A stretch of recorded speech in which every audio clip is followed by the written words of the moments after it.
Hello everyone, this is me शक्ति ठाकुर और स्वागत करता हूं आप सभी का हमारे चैनल अग्निसर एकेडमी में। तो जैसा कि सीटेट का जो नोटिफिकेशन था वो आ चुका है। सीटेट का जो एग्जाम है वो जुलाई में होने वाला है और उसी एग्जाम को लेकर काफ़ी सारे लोगों में बहुत सारे डाउट हैं कि हम इसके लिए योग्य हैं या हम इसका फॉर्म फिल कर सकते हैं या नहीं भर सकते हैं, कौन इसका फॉर्म फिल कर सकता है, कौन नहीं कर सकता है।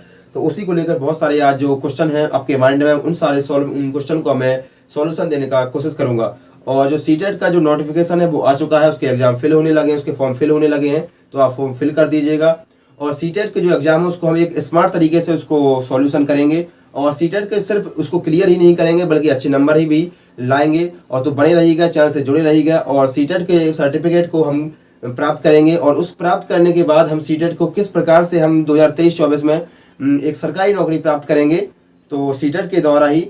तो अब बात करते हैं सीधे कि सीटेट का जो फॉर्म है उसको कौन कौन लोग फिल कर सकते हैं, कौन इसके लिए योग्य है, कौन इसके लिए अयोग्य है। तो बात करते हैं कौन सीटेट का फॉर्म फिल कर सकता है।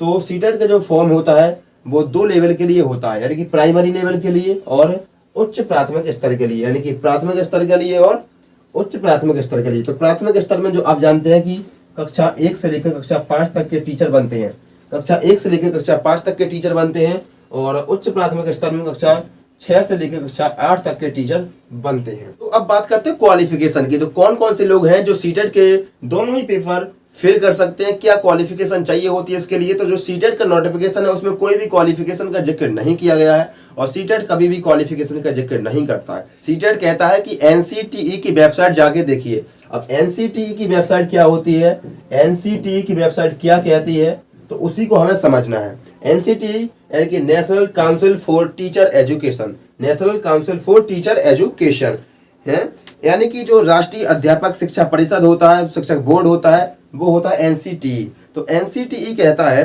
कि हमें किस प्रकार से जो भी शिक्षक के लिए क्वालिफिकेशन निर्धारित करता है वो एनसीटीई ही करता है।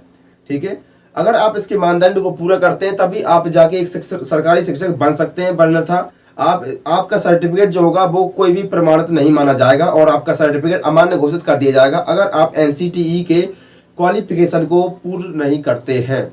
और जो एनसीटीई होता है वो किसी भी शिक्षक के लिए उसकी क्वालिफिकेशन निर्धारित करता है। अगर आप एनसीटीई के मानदंड को पूरा नहीं करते हैं तो आपका कोई प्रमाण पत्र कभी भी काम नहीं आने वाला है, वो आपका सिर्फ एक कॉपी के रूप में ही रखा रहेगा, उसका कोई भी रोल नहीं है। तो आपको एनसीटीई के जो मानदंड है उनको फुलफिल करना बहुत जरूरी हो जाता है। तो एनसीटीई किसी भी टीचिंग के लिए, किसी भी शिक्षक के लिए अपनी क्वालिफिकेशन निर्धारित करता है। बात करते हैं एनसीटीई क्या कहता है प्राइमरी शिक्षक के लिए। एनसीटीई कहता है कि अगर आपको प्राइमरी शिक्षक बनना है तो जो 12th पास है, आपको 12th पास होने चाहिए पहली बात तो, और 12th पास में भी आपको 50% नंबर होने चाहिए, कम से कम 50%। अगर आपके पास 50% नंबर है और 50% के साथ आप इसको फिल कर सकते हैं, अगर 50% से कम है तो आप इसको फिल नहीं कर सकते हैं। और फिर बात करते हैं ग्रेजुएशन की। ग्रेजुएशन की बात करते हैं तो ग्रेजुएशन में आपका बीएससी, बीए, बीकॉम, बीबीए कुछ भी हो सकता है, तो उसमें भी आपको कम से कम 50% नंबर होने चाहिए, तभी आप इसका फॉर्म फिल कर सकते हैं। 50%, यानी कि 12th में भी 50% होना चाहिए और ग्रेजुएशन में भी 50% होना चाहिए। अब बात करते हैं टीचिंग कोर्स की। टीचिंग कोर्स यानी कि आपका टीचिंग कोर्स में बीएड हो सकता है, बीटीसी हो सकता है, डीएलएड हो सकता है, बीएलएड हो सकता है, तो कोई भी टीचिंग कोर्स आपका हो सकता है। और अगर आपने किसी भी टीचिंग कोर्स में रजिस्ट्रेशन करा लिया है, सिर्फ 1 दिन ही हुआ है, कितना हुआ है, सिर्फ 1 दिन ही हुआ है, तब भी आप इसका फॉर्म फिल कर सकते हैं, यानी कि आपका रजिस्ट्रेशन होना चाहिए।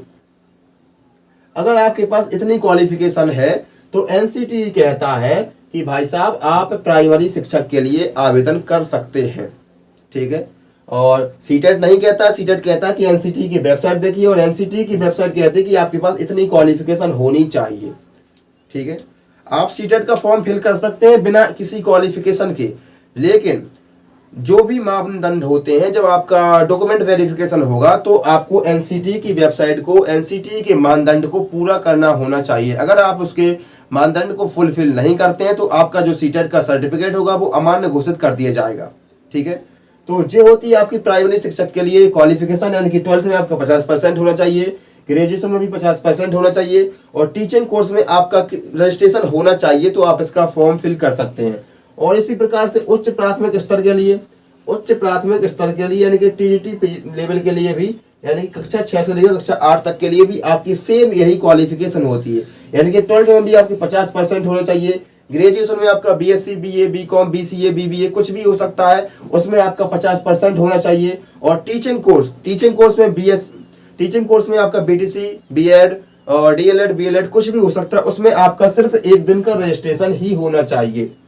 अगर आपका कंप्लीट हो चुका है कोर्स तो और अच्छी बात है, लेकिन अगर आपने नए हैं, फ्रेशर हैं और आपने अभी एडमिशन लिया है, आपका रजिस्ट्रेशन हो चुका है किसी भी टीचिंग कोर्स में, तो आप इसका फॉर्म फिल कर सकते हैं।